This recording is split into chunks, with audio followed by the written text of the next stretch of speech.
So welcome guys back to another episode of Arsenal Transfer News Daily, that show that keeps you up to date with all players that have been linked with this transfer move to Arsenal and away from Arsenal even.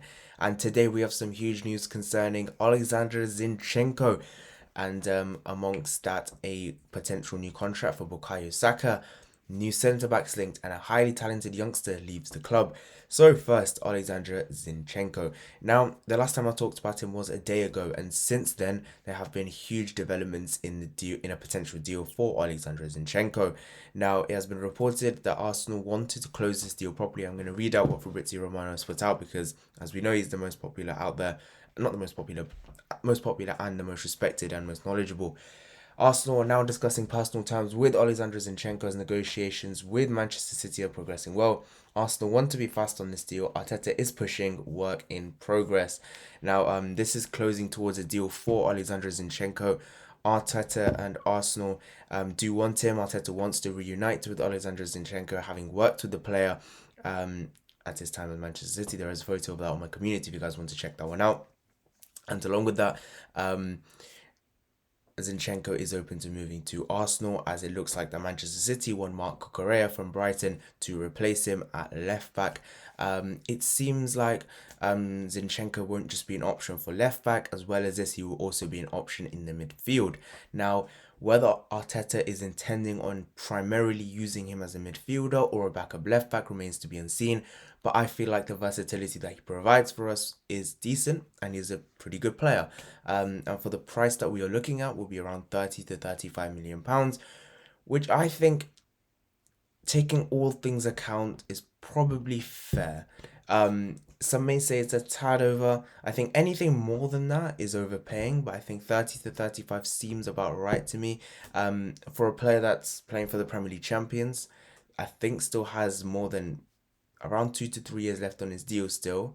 For a player that has played a lot of games for Manchester City, for a Premier League proven player, I don't think that's a bad price we're paying, 30 to 35 million, especially if we could sell Nuno Tavares for a similar amount, which is sort of fees reported, then I don't think it's a bad deal at all. Bringing in Zinchenko provides brilliant versatility for Kieran Tierney, who, as we know, is very injury prone and obviously can play in midfield as well.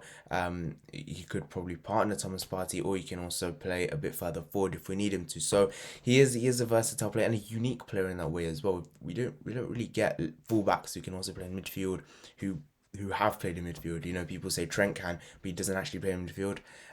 Someone like Zinchenko has, and he has done for his country. So it depends how Arteta wants to utilize him, but I think that's a more of a wait and see.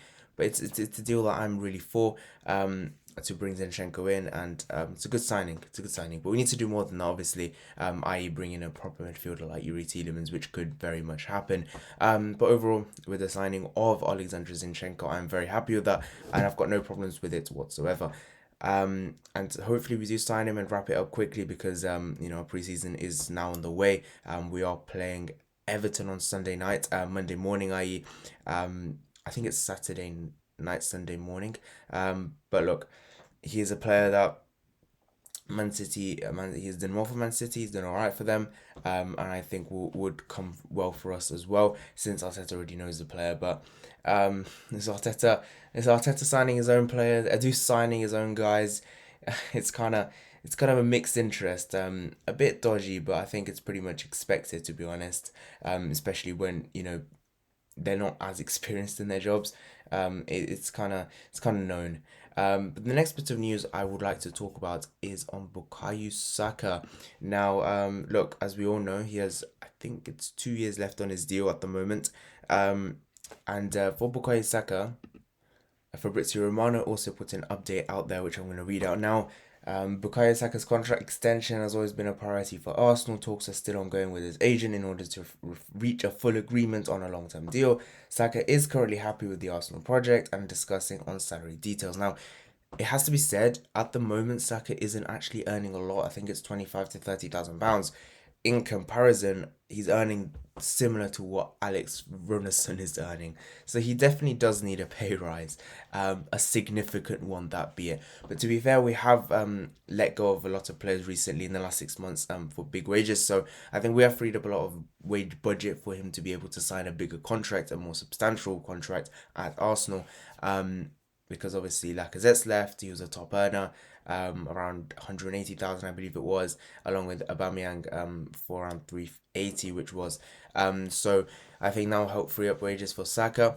However, there is a flip side to it, and that flip side is that Manchester City also hold a key interest. Now, Man City have just sold Raheem Sterling to Chelsea for around 45 to 50 million pounds, and it seems like a possible replacement that Man City may explore is Bukayo Saka. Now, I'm gonna go against the grain here, but I'm not afraid to do so. And I'm willing to say that if a right offer came in for Saka, I think we should consider selling him. What would a considerable offer be? I think anything above £100 million. A lot of valuations market at 80 to 85. I think if we get an offer anything above 100 million, I think we should definitely negotiate for him, because I think Saka's a player I do really like. He's a very good player, but I think he's one of those players that we can cash in on him and we can improve everywhere. I dare I say it, but a Coutinho-esque deal to send him out of the club. Now again, he is an Arsenal, he's an Arsenal boy, Hale End and all that one. So I think Arsenal fans do have more of an affiliation and a more of a reluctance to let him go. Now, obviously I do, because he's a Hale End guy. I will have more of an affiliation to him than maybe some other players, but I think if the right offer came in, Arsenal should definitely consider it. That's all I'm saying. Whether this Man City interest will come into fruition in bids, in more seriousness, like whatever. Arsenal and Man City have already negotiated for Gabriel Jesus, and now for Alexander Zinchenko. So the possibility of Saka most likely has a paid in conversations, if we're thinking about this logically. So have Man City asked about Saka's availability, and Arsenal just said nope, he's signing a new deal? Is that the case, or is there a possibility that something could happen? That remains to be seen. And I think we will end up finding that out we'll find that out in in coming weeks. So I think Bukayo Saka, he is happy with the Arsenal project. There are ongoing negotiations. I think the fact that Arsenal didn't get top four probably hindered it a bit, but he's still convinced with the project, and obviously being an Arsenal fan himself, he'd probably want to stay. But Man City do hold an interest for him to replace Raheem Sterling. The next player I want to talk about is a centre back that we'll be linked to today, and that's Edmund Tapsoba of Bayer Leverkusen. Now, it does look like we are in for a centre back after the failed attempts of Lisandro Martinez, who would operate as a left centre back backup and kind of a left back backup as well. It seems like at Manchester United he is getting first team opportunities. Maybe at Arsenal he wasn't. And Edmund Tapsoba is another player we've been linked to. Strangely enough, he's a right-footed defender, which is a bit icky.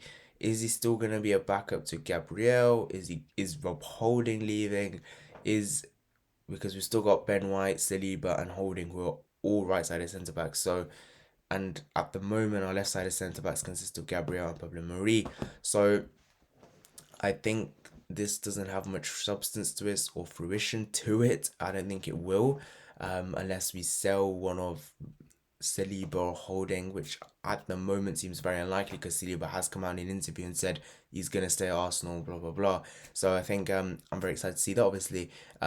And I probably don't want him for the price it's been looked at. 50 million euros, probably not worth it. Probably would have rather got Lisandro for that sort of price, because he's alright. He's a decent centre back from what I know. But for the price, it's probably a bit too much. But that is the news on a potential centre back we could sign. Moving on, we're going to talk about two departures more significantly. First off, Omari Hutchinson, who is a very highly rated youngster at Arsenal. After failing to agree a deal, he has joined Chelsea. Which again, to be fair, he is a highly rated youngster at Arsenal, as we do know. And he has left. He has left to join a rival. Whether he probably won't get more chances at Chelsea, will he? Because they have a more, let's say, in-depth youth system than Arsenal's. So he probably might get lost in there, but he has a lot of potential, a lot of talent. I've watched bits of him, and it does look like we are going to let go more of our under-23 players as well. Along with this, new signing Austin Trusty from the January transfer window has now joined Birmingham City. Arsenal haven't actually officially announced him, but Birmingham have announced him as a loan deal. So Will Arsenal wait till next season to officially announce it? I'm not too sure. But I think that is also another thing that's happened. But for now, the main one is that Omari Hutchinson has left Arsenal to join Chelsea, as well as his Austin Trusty has joined Birmingham City on a season-long loan, which I also put on my community page. But that is it for today's Arsenal Transfer News Daily. If you have enjoyed, please leave a like and subscribe. Turn on the post notification bell. Thank you guys so much for watching. See you guys in the next one. Bye.